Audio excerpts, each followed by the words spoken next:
By brother, welcome back. তো কেমন আছো তোমরা? ভিডিও দিতে দেরি হয়েছে তার জন্য আন্তরিকভাবে সরি। তো তোমাদের রাফি গল্প সিজন 4 পার্ট 2 নিয়ে আসা পড়ছি। তো বেশি কথা না কয়ে ভিডিও শুরু করা যাক। স্যার, এই ওষুধগুলো নিয়ে আসেন। রাফি নার্সকে বলল, আচ্ছা ঠিক আছে, আমি নিয়ে আসছি। রাফি ওষুধ কিনতে যাওয়ার সময় শুনতে পায় ডাক্তার কার সাথে যেন মিমের কথা বলছে, কিন্তু রাফি সেদিকে খেয়াল না করে মিমের জন্য ওষুধ কিনতে চলে যায়। তারপর রাফি ওষুধ কিনে আসার সময় শুনতে পায় ডাক্তার এক নার্সের সাথে মিমের কথা বলছে। রাফি মিমের কথা শুনতে পেয়ে বিষয়টা ভালোভাবে শোনার চেষ্টা করলো, আর তারপর রাফি যা শুনলো সেটা শোনার জন্য মোটেও প্রস্তুত ছিল না। রাফি শুনলো ডাক্তার এক নার্সকে বলল রাফি যখন থাকবে না তখন মিমের স্যালাইনের ভিতর বিষ প্রয়োগ করতে, আর যদি করতে পারে তাহলে নার্সকে 1 লক্ষ টাকা দিবে। রাফি এই কথা শুনে দৌড়ে মিমের কাছে যায় আর দেখে সেখানে মিমের পাশেই ঋতু বসে আছে। রাফি ঋতুকে সবকিছু বলল। ঋতু এই কথা শুনে অবাক হয়ে গেল। তারপর রাফি ঋতুকে বলল, তুমি যেন মিমের কাছ থেকে কোথাও যাবা না। ঋতু বলল, আচ্ছা ঠিক আছে, আমি কোথাও যাব না। এ কথা বলে রাফি ঋতুকে বলে, তুমি এখানে থাকো, আমি আসতাছি, তুমি যেন কোথাও যাবা না। ঋতু বলল আচ্ছা। তারপর রাফি রেগে সোজা ডাক্তারের রুমের দিকে আসলো আর ভাবলো ডাক্তারকে রাফি মেরেই ফেলবে। রাফি যখন ডাক্তারের রুমের সামনে আসলো তখন ভাবলো সে এখন মাথা গরম করলে চলবে না। ডাক্তার কেন মিমকে মারতে চাইছে এটা তার বের করতেই হবে। তারপর রাফি সেই নার্সের কাছে চলে আসলো এবং নার্সকে বলল, ডাক্তার তোমাকে কি বলছে? নার্স বলল, কই কিছু না তো। রাফি বলল, আমি সব শুনছি, এখনো তুমি সব বলবা নাকি তোমার নামে থানায় মামলা করব? নার্স ভয় পেয়ে গেল এবং রাফিকে বলল, ডাক্তার আমাকে বলছে মিমের স্যালাইনের ভিতর বিষ প্রয়োগ করতে, আর বলছে আমি যদি কাজটা ঠিক মতো করতে পারি তাহলে সে আমাকে 1 লক্ষ টাকা দিবে। এই বলে নার্স চুপ হয়ে গেল। তারপর রাফি নার্সকে বলল, আর কিছু বলছে? নার্স বলল, আমি আর কিছু জানি না। রাফি তখন নার্সকে বলল, আপনি কি বলবেন নাকি আমি আপনার উপর মামলা করব? নার্স তখন বলল, আমি সত্যি বলছি, আমি আর কিছু জানি না। তবে? রাফি বলল, তবে কি? নার্স বলল, ডাক্তারকে কেউ একজন 5 লক্ষ টাকার অফার দিয়েছে রুগীকে মারার জন্য। এ কথা শুনে রাফি অবাক হয়ে গেল। রাফি মনে মনে ভাবলো, মাসুদ তো এখন জেলে আছে, তাহলে কে মিমকে মারার জন্য ডাক্তারকে 5 লক্ষ টাকা দিতে চাইছে? তারপর রাফি ভাবলো ডাক্তারের কাছ থেকে সব কিছু জানতে হবে। এই ভেবে সে আবারও ডাক্তারের রুমের দিকে রওনা দিল। এদিকে মাসুদের মা ভাবলো মিমকে যদি মেরে ফেলা হয় তাহলে মাসুদকেও জেল থেকে বের করা যাবে না, আর মিমের বাবার সম্পত্তিও পাওয়া যাবে না। তাই মাসুদের মা আবারও ডাক্তারের কাছে ফোন দেয়। তারপর মাসুদের মা আর ডাক্তার যখনই কথা বলা শুরু করবে তখনই রাফি ডাক্তারের রুমের সামনে পৌঁছে যায়, আর রাফি শুনতে পায় ডাক্তার কার সাথে যেন মোবাইল নিয়ে মিমের কথা বলছে। রাফি কথাগুলো শোনার চেষ্টা করলো। তারপরে রাফি শুনতে পেল যে ডাক্তার কে যেন বলছে মিমকে মেরে ফেলতে হবে না, মিমকে গুম করে তার হাতে তুলে দিতে হবে, সেই জন্য ডাক্তার আরও 5 লাখ টাকা বেশি পাবে। ডাক্তার বলল, আচ্ছা ঠিক আছে। এই বলে ডাক্তার ফোন রেখে দিল। রাফি তার প্রিয় মানুষটাকে নিয়ে তো যন্ত্রণা সহ্য করতে পারছে না। রাফি তার নিজের রাগ ধরে রাখতে না পেরে সে ডাক্তারের রুমের ভিতর ঢুকেই পড়ল। ডাক্তার রাফিকে দেখে ভয় পেয়ে গেল আর জিজ্ঞাসা করলো, আপনি এখানে কেন? রাফি তখন রেগে গিয়ে ডাক্তারকে বলল, তুই কার সাথে কথা বলছিলি বল আমাকে। ডাক্তার ভয় পেয়ে বলল, কই না তো, আমি তো কারোর সাথে কথা বলছি না। তখন রাফি বলল, বুঝেছি, তুই এইভাবে শিকার হবি না। সোজা আঙ্গুলে ঘি না উঠলে আঙ্গুল কিভাবে বাঁকা করতে হয় সেটা আমার খুব ভালোভাবেই জানা আছে। এই বলে ডাক্তারকে রাফি মারতে শুরু করলো। এক পর্যায়ে ডাক্তার রাফিকে বলল, আমাকে আর মাইরেন না, আমি সব বলছি। রাফি বলল, বল। তখন ডাক্তার বলল, আমাকে এক মহিলা ফোন দিয়েছিল, মিমকে যে দিন এই হসপিটালে ভর্তি করেন সেই দিন আমার কাছে তিনি ফোন দেয় এবং বলে আমি যদি মিমকে মেরে ফেলি তাহলে সে আমাকে 2 লাখ টাকা দেবে। আমি রাজি না হলেও সে আমাকে 5 লক্ষ টাকা দিতে চায়। প্রথমে রাজি না হলেও 5 লক্ষ টাকার কথা শুনে আমি রাজি হই। তারপরে সেই মহিলা আবার ফোন দিয়ে মিমকে মেরে ফেলতে নিষেধ করে আর বলে মিমকে মেরে ফেলার চেয়ে মিমকে মেরে ফেললে তার ছেলের অনেক বড় ক্ষতি হয়ে যাবে, তাই জন্য মিমকে না মেরে গুম করে তার হাতে তুলে দিতে হবে, তাহলে সে আমাকে আরও 5 লক্ষ টাকা বেশি দিবে, মোট 10 লাখ টাকা দিবে আমাকে। রাফি ডাক্তারের কাছ থেকে একথা শুনে অবাক হয়ে গেল এবং চিন্তায় পড়ে গেল কে মিমকে এসব করাতে চাচ্ছে। তারপর রাফি বলল, কে সেই মহিলা, আমাকে বলবি নাকি আমি তোকে পুলিশে দিব? তখন ডাক্তার বলল, আমি তাকে ঠিক চিনি না, তবে সে হয়তো মিমের আপন কেউ হবে। সে আমাকে বলছিল মিমকে যদি মেরে ফেলা হয় তাহলে তার ছেলে জেল থেকে বের হতে পারবে না। তখন রাফির বুঝতে দেরি হলো না যে ওই মহিলা আর কেউ না, ওই মহিলা মাসুদের মা। মাসুদের মাই এই কাজ করছে। তারপর রাফি সেই ডাক্তার আর নার্সকে পুলিশে দেয় এবং মিম আর ঋতুকে নিয়ে হসপিটাল থেকে বাসায় চলে যায়। বাসায় এসে রাফি সবাইকে বলে, আমি ফরিদপুর যেতে চাই। তখনই মিমের বাবা বলল, কেন? রাফি বলল, মাসুদের মা মিমকে মেরে ফেলতে চেয়েছিল। একথা শুনে রাফির বাড়ির সবাই এবং মিমের বাবা মা অবাক হয়ে গেল। তারপর মিমের বাবা মা বলল, আমরাও তোমার সাথে যেতে চাই। তখন মিম বলল, রাফি আমিও তোমার সাথে যেতে চাই। তারপর মিম এবং রাফি আর মিমের আব্বু আম্মু সবাই রওনা দিল ফরিদপুরের দিকে। 3 ঘন্টা পর তারা ফরিদপুর পৌঁছায়।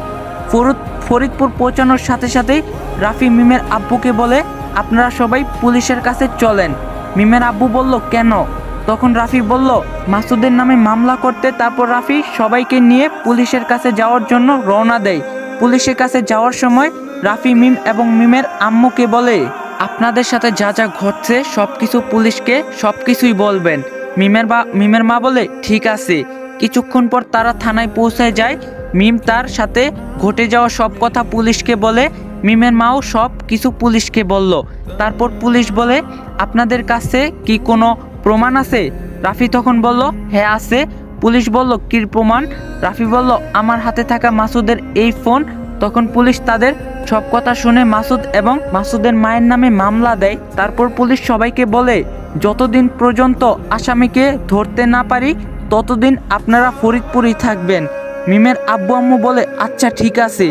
তারপর পুলিশ রাফিকে বলল, আপনি আমাদের সাথে থেকে আমাদেরকে হেল্প করবেন। রাফি বলল, আচ্ছা ঠিক আছে। তারপর রাফি মিম এবং মিমের আব্বু আম্মুকে বলল, আপনারা সবাই বাসায় চলে যান, আমি কিছুক্ষণ পর আসছি। মিমের বাবা বলল, আচ্ছা ঠিক আছে, সাবধানে থেকো বাবা। রাফি বলল, ঠিক আছে আঙ্কেল। এই বলে মিম এবং মিমের আব্বু আম্মু সেখান থেকে বাসায় চলে আসলো। আর রাফি পুলিশের সাথে মাসুদের মাকে খুঁজতে বের হলো।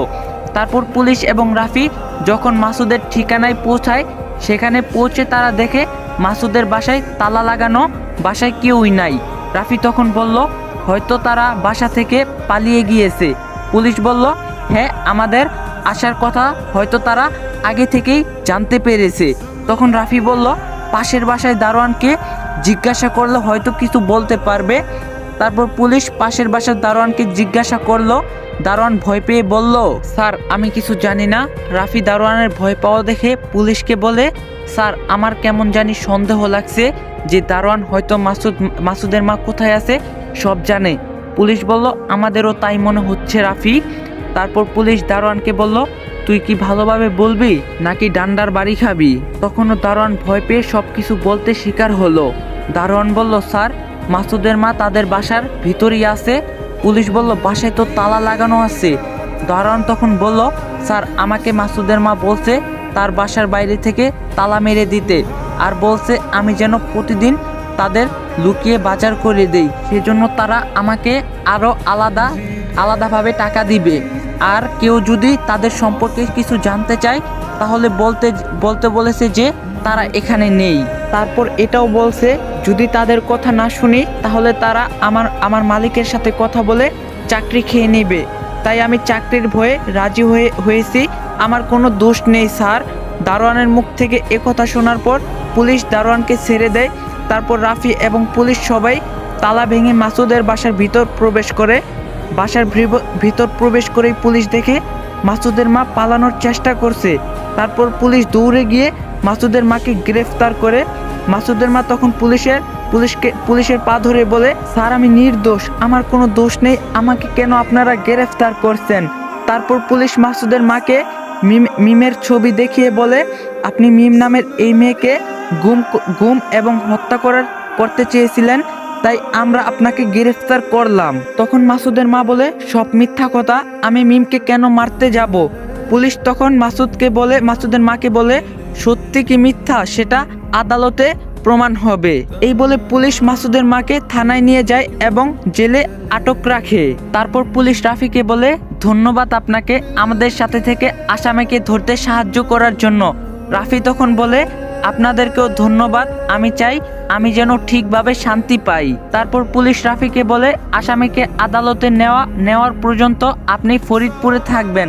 রাফি বলল, আচ্ছা ঠিক আছে স্যার, আমি কি এখন বাসায় যেতে পারি? তারপর পুলিশ রাফিকে বলল, হ্যাঁ আপনি এখন আসতে পারেন। তখন রাফি খুশি মনে মিমদের বাসায় রওনা দিল। বাসায় পৌঁছাতে অনেক রাত হয়ে গেছে। রাফি বাসায় এসে দেখে মিম এবং মিমের আব্বু আম্মু এখনো ঘুমায়নি। তারপর রাফির কাছে মিমের আব্বু আম্মু জিজ্ঞাসা করলো, কি হয়েছে রাফি, মাসুদের মাকে পেয়েছো? রাফি বলল, হ্যাঁ আঙ্কেল পেয়েছি। কথা শুনে সবাই অনেক শান্তি পেল। রাফি তখন মিম এবং মিমের আব্বু আম্মুকে সব কিছু বলল। তারপর মিমের আব্বু বলল, সবাই ফ্রেশ হয়ে আসো, খেয়ে নাও।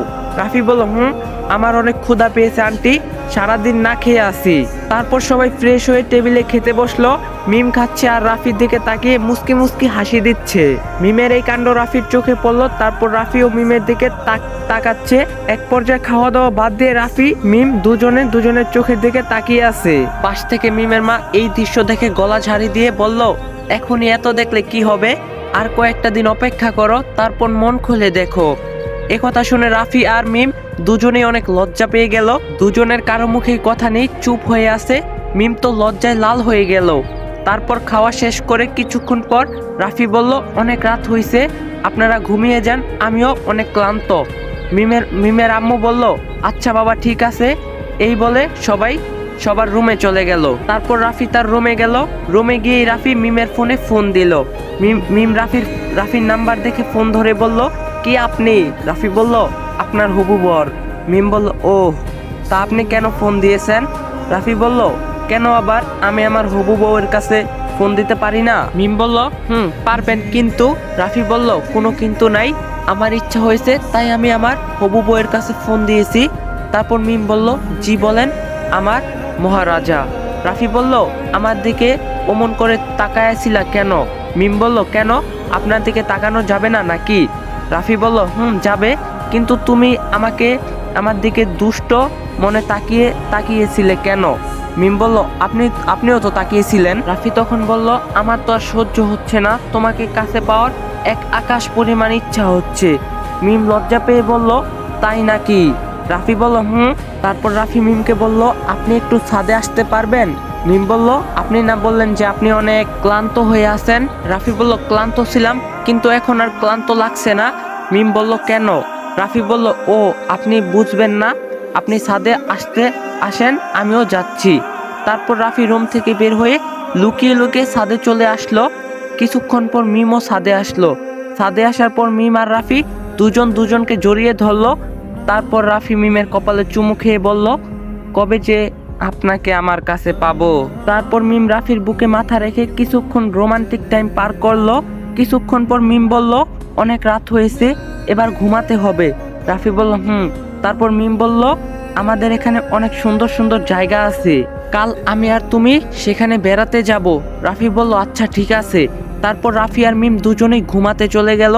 এদিকে রাফিকে নিয়ে রাফির বাবারা সবাই অনেক চিন্তা করছে, রাফির যদি কিছু হয়ে যায়। ঋতু তখন রাফির বাসার সবাইকে বলল, আপনারা চিন্তা করবেন না, রাফির কিছুই হবে না। রাফি অনেক সাহসী এবং সৎ একটা ছেলে। আমাকে যখন মেরে ফেলার জন্য ঢাকায় নিয়ে যায়, তখন আমি সেখান থেকে লুকিয়ে চলে আসি। তারপর আমি ভাবি, আমারও এই পৃথিবীতে আজ কেউ নেই, বাবা নেই, মা নেই, আমার আজ কিছুই নেই। আমি আমার এই জীবন রাখবো না, আর রাখবই না, আমি মারা যাব। এই ভেবে আমি ব্রিজের উপর থেকে লাফ দিতে চাই। তখন রাফি আমাকে দেখে এবং আমাকে মৃত্যুর হাত থেকে বাঁচায়। তারপর আমি যখন তার উপর জেদ খাটাই, তখন সে আমাকে রেখে একটা সাইডে যায়। তখন অনেকগুলো খারাপ ছেলে আমাকে বিরক্ত করতে আসে।